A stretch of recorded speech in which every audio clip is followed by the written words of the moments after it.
Hello everyone, how are you? Today's topic is ratio. So let's start our one shot revision of ratio. So what is ratio?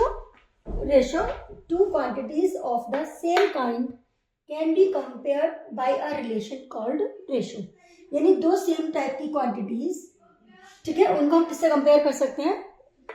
Ratio से. जो relation है जो compare करने का, suppose we have two quantities x and y. So x and y, so this is the sign of ratio. So here we are comparison x and y. Then you can write any fraction can be written as a ratio, or x upon y, or you can say 2 upon 3 is a fraction. A fraction ratio can be a fraction. A fraction can be denoted a ratio. So 2 upon 3 is a fraction, and we can write 2 ratio 3. Or if ratio is given, so we can also written as a fraction. Okay, in fraction we know that the upper part is called numerator and the lower part is called denominator. In ratio, see, in the same way we can say this is the upper part, this is the numerator.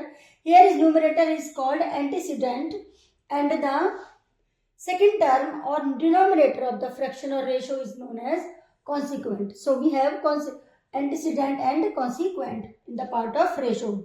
So this is the first term and it is the second term.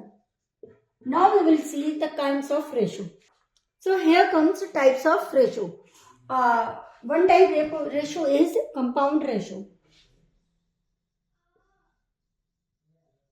Compound ratio. What is compound ratio बच्चों? Compound ratio होगी बेटा, suppose we have A ratio B, ठीक है, comma C ratio D.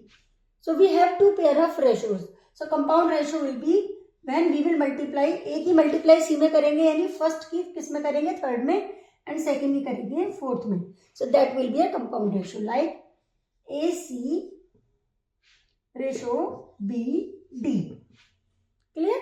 और suppose हमारे पास इसमें एक ratio और हो ABCDEF. अगर ये तीन का पेयर हो तो फिर क्या होगा हमारा कंपाउंड रेशो?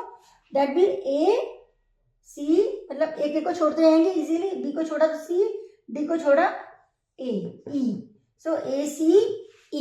इन तीनों की multiply, then B, then D and then F. So this is our compound ratio. Okay, so second ratio is duplicate ratio. Duplicate ratio. What is duplicate ratio बेटा? डुप्लीकेट रेशो मिलेगी हमें ए और B. Suppose कोई ratio है तो इसकी duplicate ratio होगी, इसको डुप्लीकेट कर देंगे, लाइक इनका स्क्वायर कर देंगे. So A square ratio B square will be our duplicate ratio. Very easy, बस समझना है, इन सब पे हमारे क्वेश्चंस आ जाते हैं. तो we should know about this type of ratios. एक आता है आपका सब डुप्लीकेट, जैसे कि आपको नाम से ही पता चलता है सब डुप्लीकेट रेशो. सब डुप्लीकेट रेशो में क्या करेंगे? अगर ए और बी कोई रेशो है और उसका हमें सब डुप्लीकेट रेशो निकालना है, then what we have to do, under root A ratio under root B. ठीक है, इसका स्क्वायर रूट ले लेंगे दोनों का, that will be sub duplicate ratio. Fourth हो जाएगा आपका ट्रिप्लीकेट. Triplicate ratio. डुप्लीकेट में क्या किया था हमने? उन दोनों का स्क्वायर किया था. ट्रिप्लीकेट में ट्राई, जैसे कि नाम से पता चल रहा है ए रेशो बी, तो इनका क्यूब कर देंगे. अगर ट्रिप्लीकेट रेशो निकालना हो तो हमें क्या करना होगा? ए क्यूब बी क्यूब.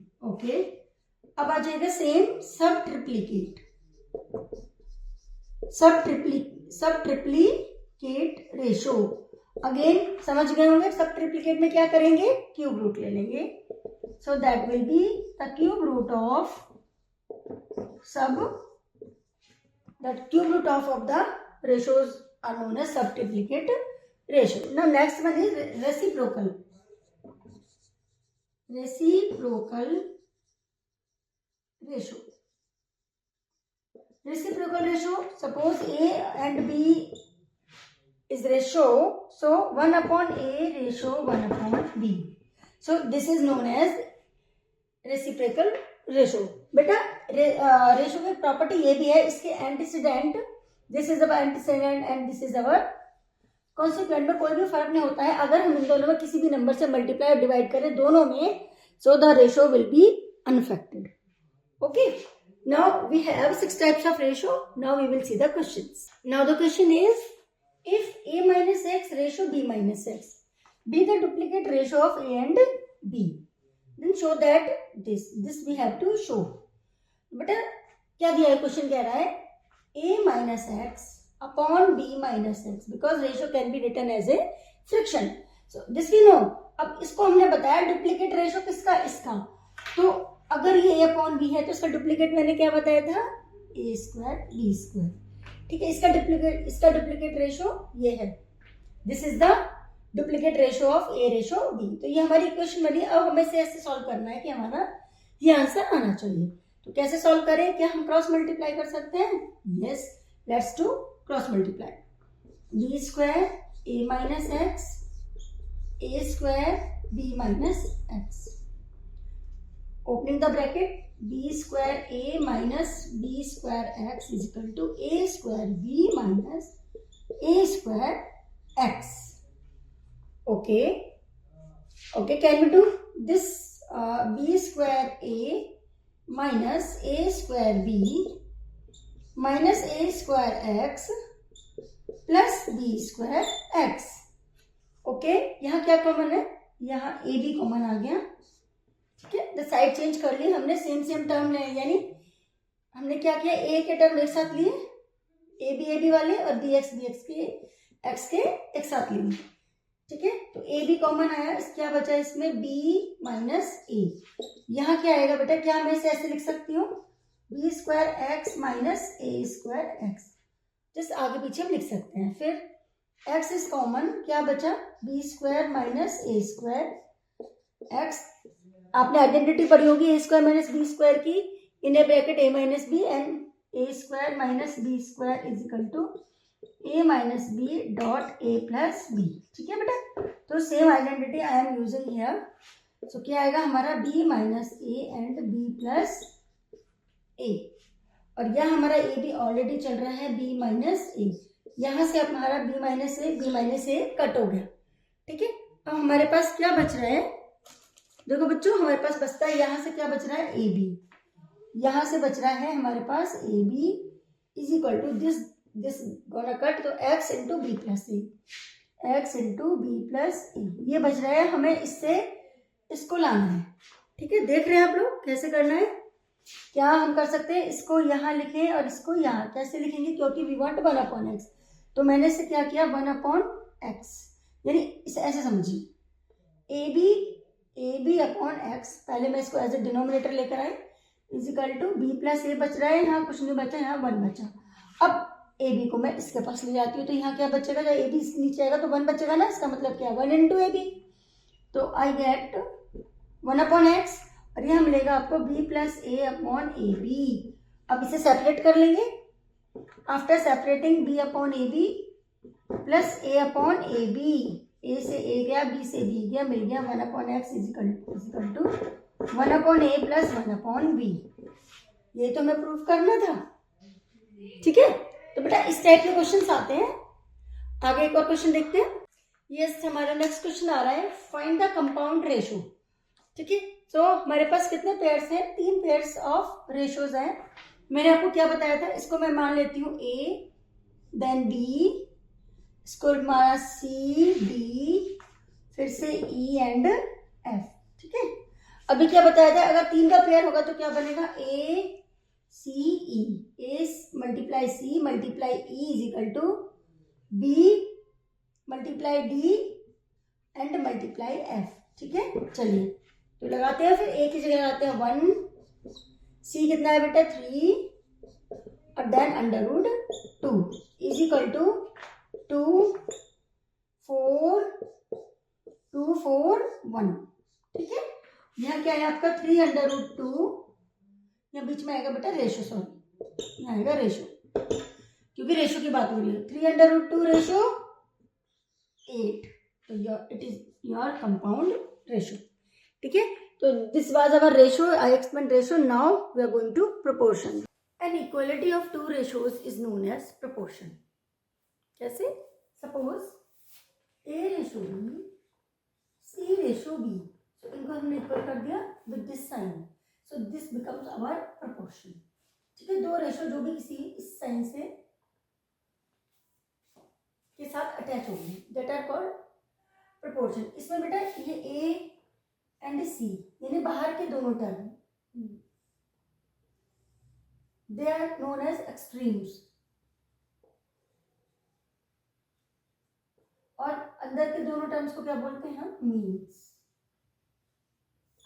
ठीक है, आगे बस समझ में, these both are extreme and these both are mean.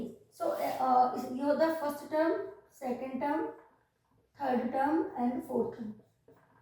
Weather any number any ratios are in proportion है या नहीं, इसको देखने का क्या तरीका होता है? इसका बेटा फॉर्मूला होता है प्रोडक्ट ऑफ एक्सट्रीम्स। ये बराबर होना चाहिए प्रोडक्ट ऑफ मीन्स। क्या मतलब इसका? a multiply by D. आपके पास कोई भी दो रेशो होंगे, आप करके चेक कीजिए, a की मल्टीप्लाई डी में करेंगे और that should be equal to b multiply by c। इसका मतलब आपके दोनों रेशो कैसे हैं? प्रोपोर्शन में है। ठीक है, तो ये होता है प्रोपोर्शन का first rule, product of extreme is equal to product of means. ये चेक करने के लिए whether this ratios are in proportion और नॉट। तो फर्स्ट है आपका बेटा, if we have two ratios, A ratio B, C ratio D, तो इसमें आपके this is first term, second term, third term and fourth term. ठीक है, और कैसे लिख सकते हैं इसे? A upon B is equal to C upon D. बस समझ आ गई? ठीक है, डी की वैल्यू क्या हो सकती है बेटा? क्रॉस मल्टीप्लाई करके क्या मिलेगा आपको? A D is equal to B C. D क्या मिलेगा? D will be B C upon A. So D यानी that is fourth proportional.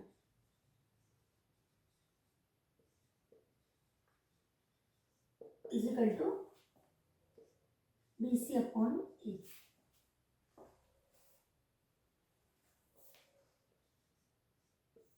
D is equal to BC upon A. This is our fourth proportional. In this way you can find fourth proportional. अगर आपसे पूछा गया है दो आपके number of set दे रखे हैं रेशो के and you have to find fourth proportional, so in this way you can calculate, you will use direct formula.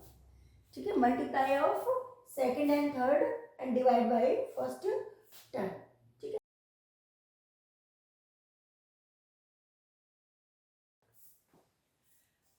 Next rule आता है a ratio b and b ratio c, यानी आप यहाँ क्या देख रहे हैं? b हमारा कंटिन्यू कर रहा है। ठीक है, सो b कंटिन्यू कर रहा है सेकंड एंड थर्ड टर्म के लिए, मींस हमारा सेकंड और second, we can say second and second and this is c is our third term, हमें पता है पहले से। तो हमारा b ने कंटिन्यू करा है, सो इसको बोलेंगे continued proportion. It is very very very important, सबसे ज्यादा क्वेश्चन आते हैं इसके। क्वेश्चन में आता है if they are in continued in proportion, तो we have to use this. इसमें क्या बनेगा आपका?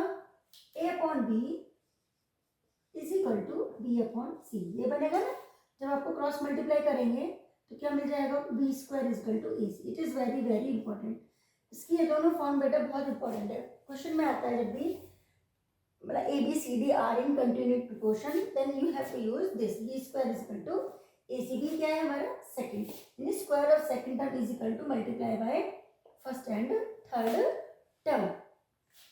Fourth proportional, how to find this? Now continued proportion में होगा तो हमें क्या निकालना पड़ेगा? बी। इसी से हम क्या समझेंगे बेटा? Mean proportional. मीन प्रोपोर्शनल का भी सेम ही रहता है। मीन प्रोपोर्शनल का क्या रहेगा बेटा? Mean proportional. इसको इससे भी समझ सकते हैं, या b की जगह अगर मैं x ले लेती हूँ, suppose a ratio x, x ratio b, तो आप ये देख पा रहे हो, ये x x कंटिन्यू कर रहा है, कंटिन्यू प्रोपोर्शन से ही मीन प्रोपोर्शन निकलता है। मीन मैंने आपको पहले बताया था, these both are extreme and these both are mean proportion. तो मीन प्रोपोर्शनल के लिए क्या आ जाएगा बेटा? X square is equal to A B. इसमें रखेंगे तो सेम आएगा ना, या बी की जगह आप एक्स समझ लीजिए, X square is equal to A and B. तो मीन निकालने के लिए हमें क्या करना होगा, x is equal to under root A B, यानी किसी भी दो नंबर का रेशो का मीन निकालना हो, the two number will be given, आपको उसका मीन निकालना है तो आप क्या करेंगे, उसका स्क्वायर रूट ले लेंगे। फोर्थ प्रोपोर्शनल के लिए ये फॉर्मूला जाएगा, कंटिन्यू प्रोपोर्शनल के लिए वी विल यूज दिस, या तो इसे भी यूज कर सकते हैं या फिर इसको भी यूज कर सकते हैं। इसमें ध्यान रखना पड़ेगा आपको, बी कंटिन्यू करेगा, यानी बी पे खत्म होगा, बी से नेक्स्ट रेशो शुरू होगा सेम नंबर से। एंड सिमिलरली मीन प्रोपोर्शनल के लिए आपको क्या करना है, इनका स्क्वायर रूट लेना होगा। Here are some example to explain these three things very clear. So first of all I am taking fourth proportional example. यहाँ 3 एग्जाम्पल लिए हैं मैंने बेटा। फर्स्ट में हमें निकालना है फोर्थ प्रोपोर्शनल, इसमें निकालना है मीन प्रोपोर्शनल, एंड इसमें निकालना है हमें थर्ड प्रोपोर्शनल। ठीक है, तो फर्स्ट का सॉल्यूशन करते हैं। Solution of first fourth proportional के लिए हमारे 3, 4, 6, so let 3:4, 6:x, let x be the fourth proportional। ये हमारा क्या है, let x is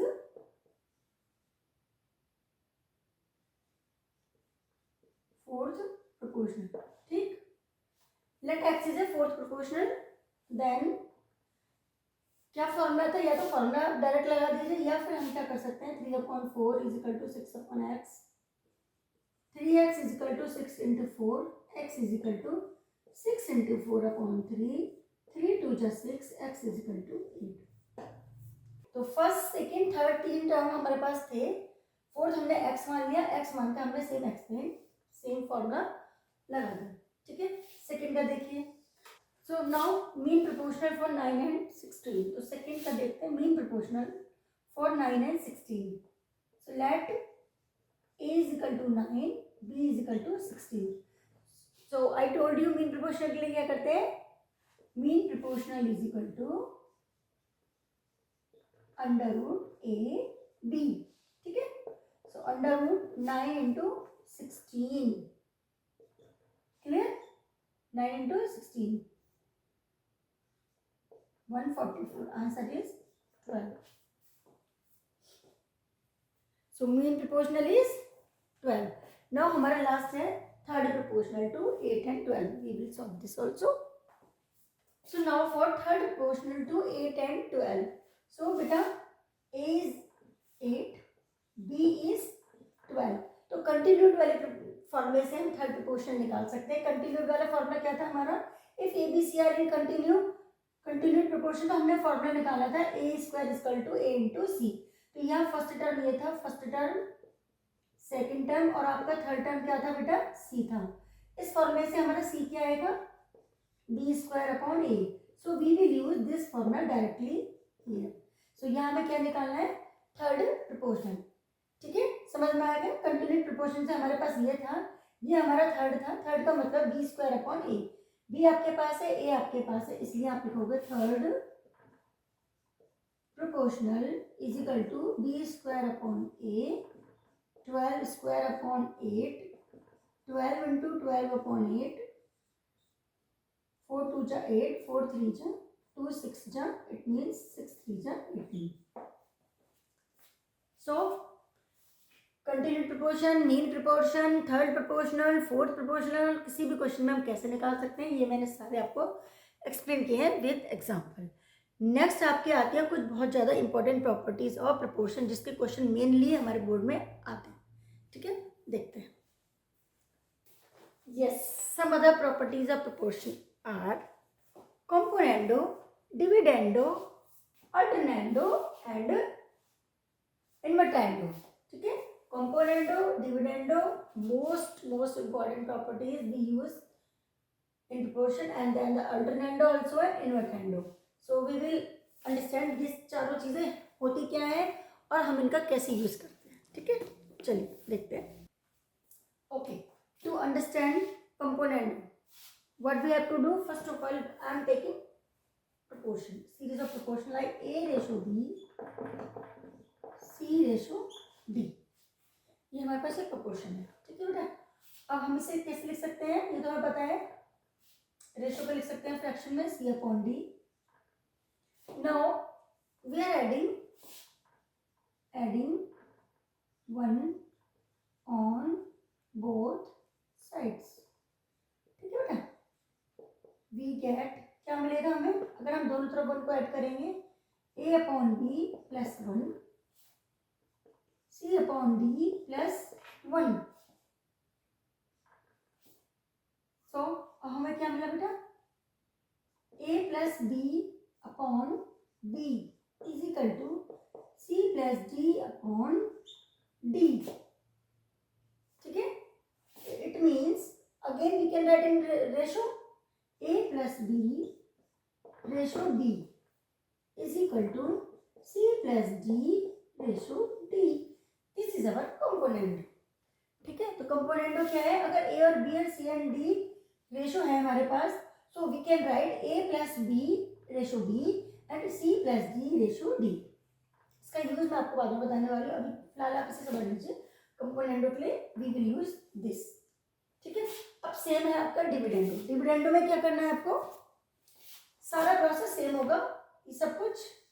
बट यहाँ पे हमने 1 करा है यहाँ पर ऐड से क्योंकि डिविडेंडो की बात हो रही है. So I am taking from here we are subtracting 1 on both side.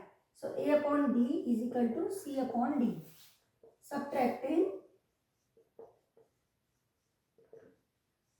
1 on both sides. ठीक है. दोनों साइड को 1 माइनस कर रहे हैं. What you will get A minus B upon B C minus D upon D. Again इसको फिर से रेशो में लिखेंगे क्या मिलेगा A minus B ratio B C minus D ratio D. ठीक है. तो हमारा डिविडेंडो क्या होगा डिविडेंडो में हमें क्या करना होता है बेटा A minus B C minus D.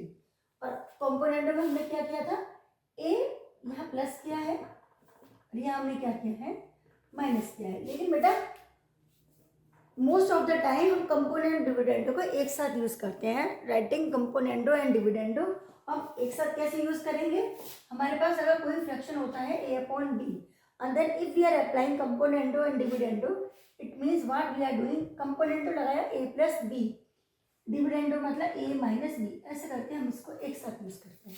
ठीक है. कंपोनेंडो में हम दोनों को ऐड कर रहे हैं एंड डिविडेंडो में हम क्या कर रहे हैं दोनों को माइनस कर रहे हैं. ठीक है. ओके. अभी बचता है हमारा alternendo and invertendo. Let's see alternendo and then invertendo. Alternendo में बेटा हमने क्या किया है A B C D फिर से वहीं से स्टार्ट कर रहे हैं जो हमारे पास था A upon B and C upon D. Similarly इतना ही हम यहाँ पे लिख लेते हैं. ठीक है. इसको एक साथ समझेंगे. इन्वर्टेंडो एंड अल्टरनेंडो में क्या डिफरेंस है बेटा ऑलवेज रिमेंबर हम इसको करते हैं ऑल्टर. Alter means interchange. ठीक है. A अपॉन C और B ऊपर चला जाएगा B अपॉन D और आंसर क्या आएगा आपका A ratio C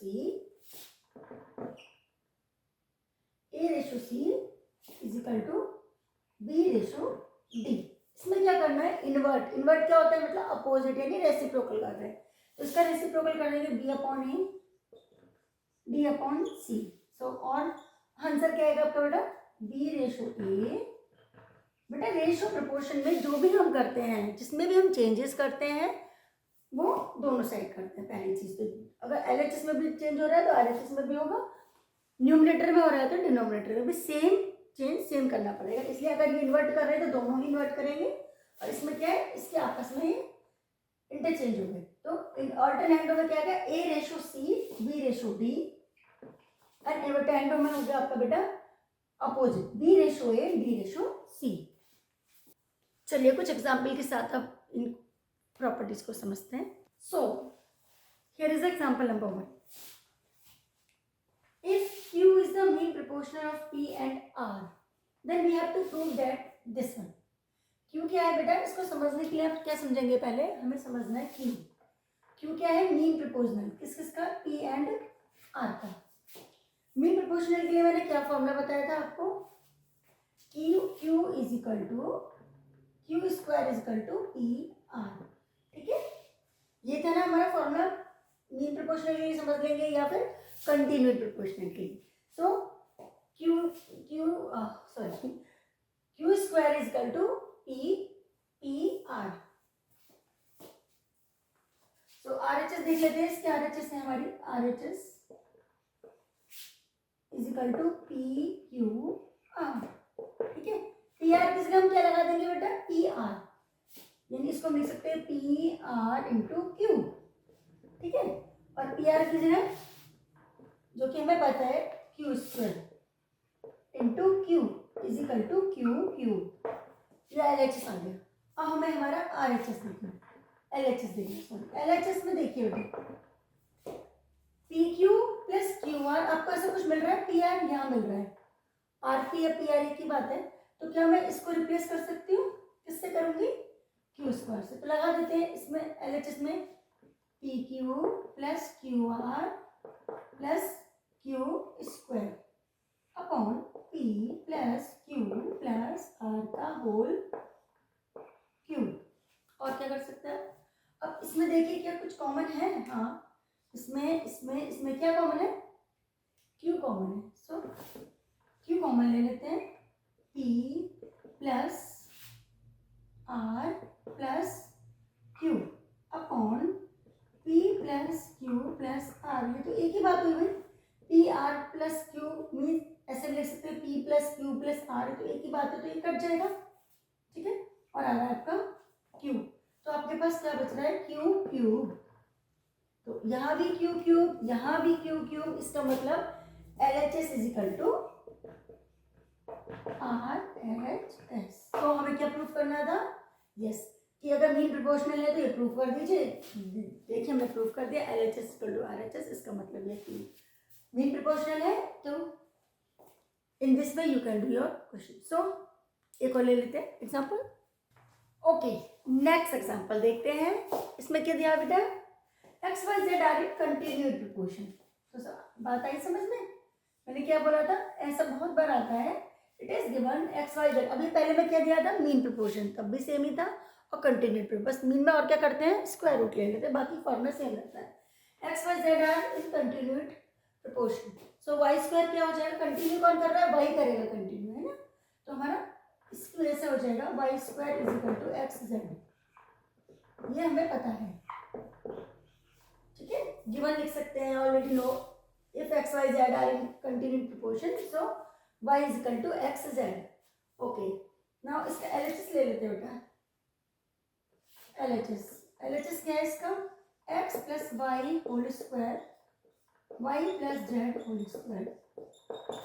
x plus y whole square कौन सा फॉर्मूला लगेगा? ए प्लस बी का होल स्क्वायर. ठीक है, ये तो सबको पता है. A plus b whole square formula क्या होता है? A square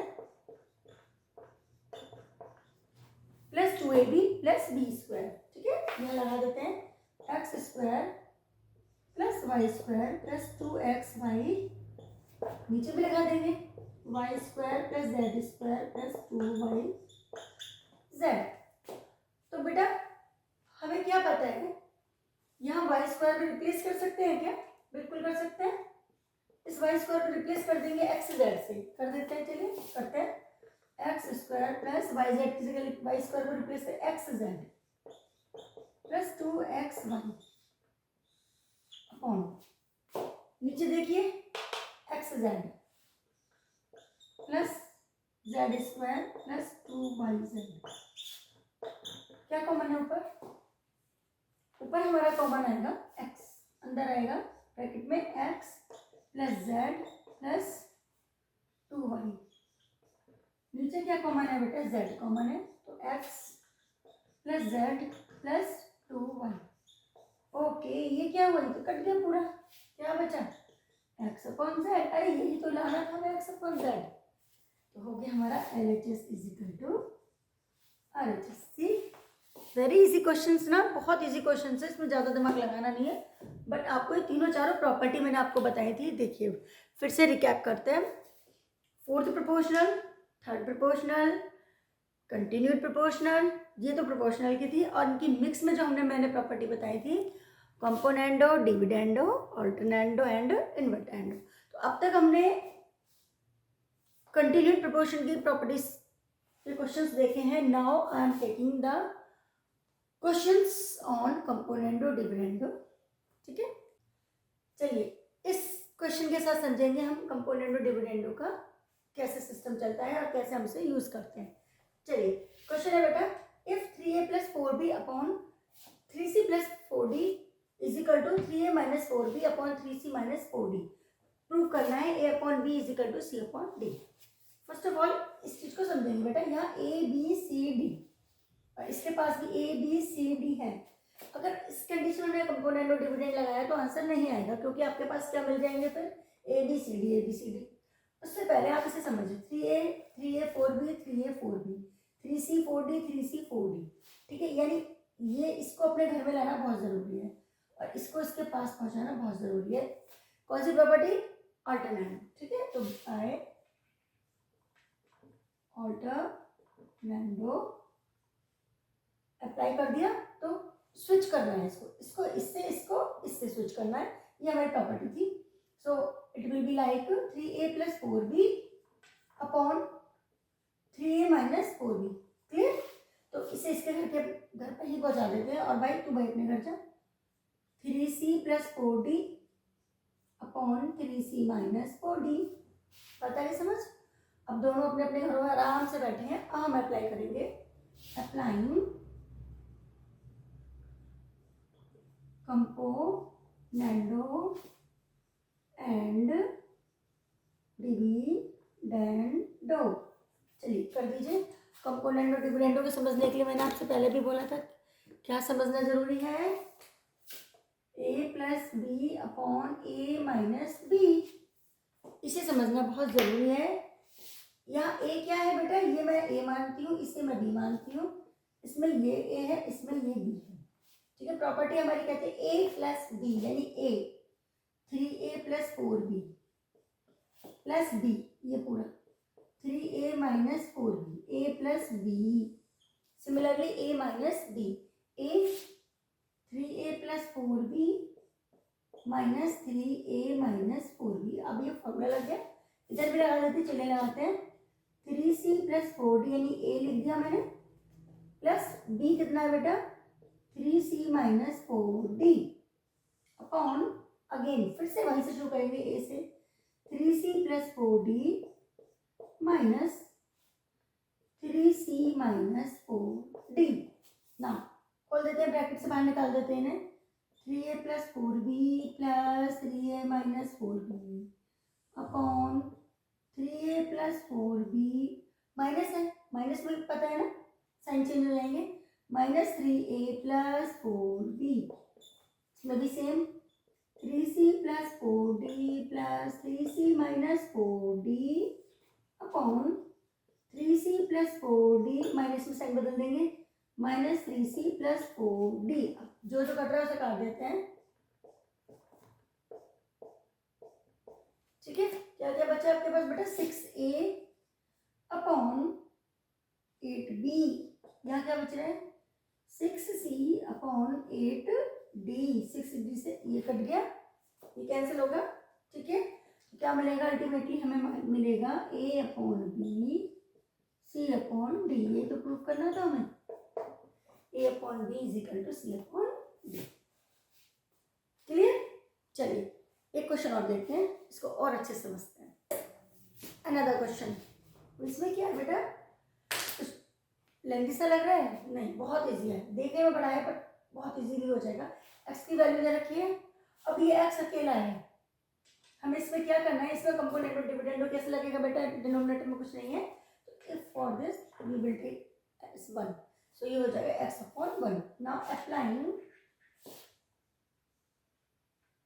componendo and dividendo. C and D का मतलब कंपोनेंडो डिविडेंडो. शॉर्टकट में मैंने लिखा है, आप पूरा लिख लीजिएगा. प्रॉपर्टी को फिर से लिख लेंगे. a अपॉन बी माइनस, अपने हिंट के लिए लिख रहे हैं. ठीक है, हिंट के लिए. ये a क्या है? इसमें x plus 1 upon x minus 1. तो इजीली लग गया. इसमें लगाना है हमें. ये पूरा a है, ये वाला a और ये b. Under root a plus 1 plus under root a minus 1 upon, sorry plus लगाना ना भी, और इस पूरे को लिखना है. अंडर रूट ए plus one minus under root ए माइनस वन अपॉन, अब सेम एज इट इज, ये एज इट इज सिर्फ साइन बदलेगा माइनस का, अंडर रूट ए plus one plus under root ए minus one minus under root ए plus one minus ए minus one. ठीक है, अब क्या करना है बेटा, ब्रैकेट को खोल देते हैं, अंडर रूट ए plus one plus under root ए minus one plus under root ए plus one minus under root ए minus one upon under root ए plus one plus under root ए minus one minus under root ए plus one plus under root ए minus one, minus minus plus. Now ये कट गया, this gone by this, क्या बच रहा है बेटा अब आपके पास, देखिए ध्यान से, अंडर रूट ए प्लस वन अंडर रूट ए प्लस वन, दो अंडर रूट ए प्लस वन है यानी वन प्लस वन जैसे टू होता है, सिमिलरली टू अंडर रूट ए प्लस वन अपॉन, सिमिलरली हमारे पास क्या कटा है यहाँ पर, हमारे पास कटा है इस बार ए माइनस वन, ठीक है, माइनस और माइनस माइनस प्लस,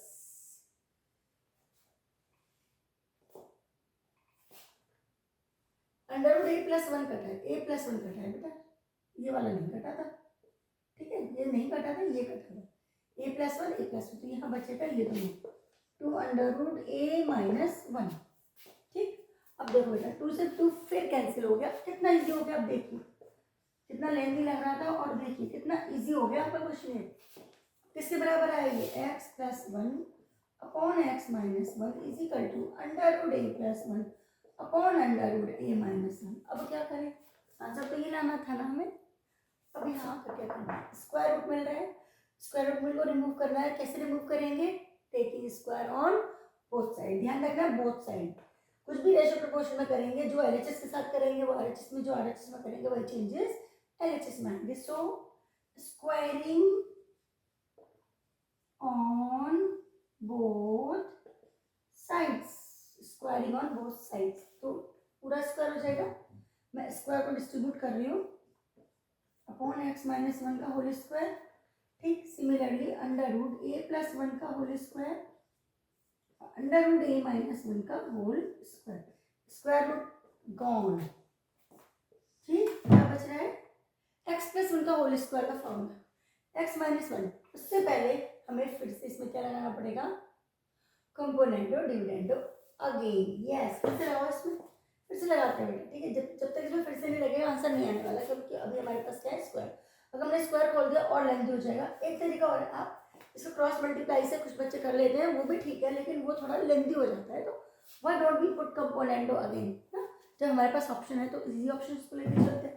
ओके, तो हम इसमें फिर से अप्लाई करते हैं। सो अगेन हम अप्लाइंग क्वेश्चन, अब यहाँ बचता है हमारा x plus one whole square upon x minus one whole square a plus one upon a minus one, ये है हमारा क्वेश्चन। अप्लाइंग अगेन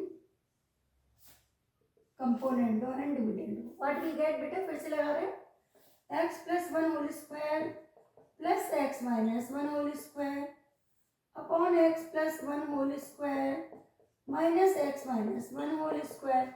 ठीक है, यहाँ देखिए बेटा, ए plus one plus A minus one, A plus one minus A minus one, समझिए इसे, ठीक है, क्लियर। अब होल स्क्वायर का फॉर्मूला खोल देते हैं, a plus b whole square x square plus one plus two x, ठीक, प्लस इसका x square plus one minus two x, again नीचे भी same, x square plus one plus two x minus x square plus one minus two x. इसमें बेटा ए plus one plus ए minus one, bracket खोल रहे हैं, a plus one minus A minus minus plus, क्या कट गया, क्या आ गया बेटा, two A upon two, two से टू कैंसिल, बचा ए अपॉन वन। आरएचएस आपका सॉल्व हो चुका है, ठीक है, अब हमें बस ये सॉल्व करना है। अब now opening the bracket again, x square, ध्यान से देखिए, एक भी स्टेप मिस नहीं होना चाहिए, फोकस नहीं रहना चाहिए, व्हाट आई एम राइटिंग, इसलिए मैं आपको बताती जाती हूँ। प्लस एक्स स्क्वायर, तो ध्यान रखिए मैं क्या लिख रही हूँ, plus 1 minus 2x upon, again I am opening this bracket, x square plus 1 plus 2x minus x square minus 1 minus minus plus 2x, कितना था a अपॉन 1। अब यहाँ से देखो 2x से 2x गया, 1 से 1 गया, एक्स स्क्वायर से एक्स स्क्वायर गया, ऊपर क्या मिला बेटा 2x, देखिए एक्स स्क्वायर क्या बचा 2x स्क्वायर, एंड 1 प्लस 1 क्या बचा 2 अपॉन, देखिए नीचे क्या मिल रहा है हमें 2x और 2x, बस कितना हो गया 4x। अगेन मैं इसमें 2 कॉमन ले रही हूँ, 2 कॉमन लेने पर आ जाएगा X square plus 1 upon 4x, 2 से 2 गया 2x आ गया, और इजिकल टू हमारा चला a अपॉन 1। तो क्या आज हम इसे क्रॉस मल्टीप्लाई कर लेंगे तो ये हमें मिल नहीं जाएगा भाई, क्या मिलेगा हमें x square plus 1 upon 2x, ये तो है हमारा x, is equal to a upon 1। Cross multiply करेंगे तो क्या आ जाएगा X square plus 1 is equal to 2ax, ये तो प्रूफ करना है, इसको इधर ले आते हैं, साइड चेंज कर देते हैं, minus 2ax plus 1 is equal to 0, hence proved, ये तो प्रूफ करना था हमें। ठीक है, समझ आ गया बेटा, लेंदी है, हमने 2 बार इसमें अप्लाई भी किया, लेंदी लग रहा है आप लोगों को, लेकिन ये इजी भी बहुत है, तो आप खुद कीजिए, ट्राई कीजिए, अच्छे से क्वेश्चंस को समझिए, प्रॉपर्टीज को यूज़ कीजिए, और आज हमारा रेशियो प्रोपोर्शन मेरी तरफ से फिनिश। बस आप लोग प्रैक्टिस कीजिए, अच्छे से कीजिए, और फिर मिलते हैं फिर नेक्स्ट वीडियो में एक अच्छे से न्यू टॉपिक के साथ। ओके, जब तक के लिए टेक केयर, बाय बाय।